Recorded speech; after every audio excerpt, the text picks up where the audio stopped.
স্বাস্থ্য ও পরিবার কল্যাণ মন্ত্রী অশোক সিংঘল আজ সকালে গোয়ালপাড়া হাসপাতাল পরিদর্শন করেন। হাসপাতাল পরিদর্শন করে ডাক্তারদের সঙ্গে মত বিনিময় করেন মন্ত্রী সিংঘল। তিনি বলেন, স্বাস্থ্য বিভাগের আমূল পরিবর্তনের মাধ্যমে বিভিন্ন স্বাস্থ্য পরিকল্পনা প্রস্তুত করা হচ্ছে।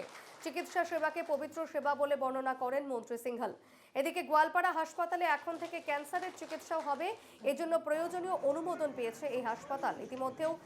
ইতিমধ্যে কাজও শুরু হয়ে গিয়েছে। গোৱালপাৰা অসামৰিক চিকিৎসালয় নামনি অসমৰ বহুতো ৰোগীৰ বাবে এটা ভৰসাৰ নাম। 53 চনত 20খন বিশ্বমানযুক্ত মহকুমা চিকিৎসালয়লৈ জনসংখ্যা বৃদ্ধিৰ লগে লগে চিকিৎসালয়ৰ পৰিসৰ বৃদ্ধি পোৱাৰ বাবে 1997 চনৰ 17 ডিচেম্বৰ তাৰিখ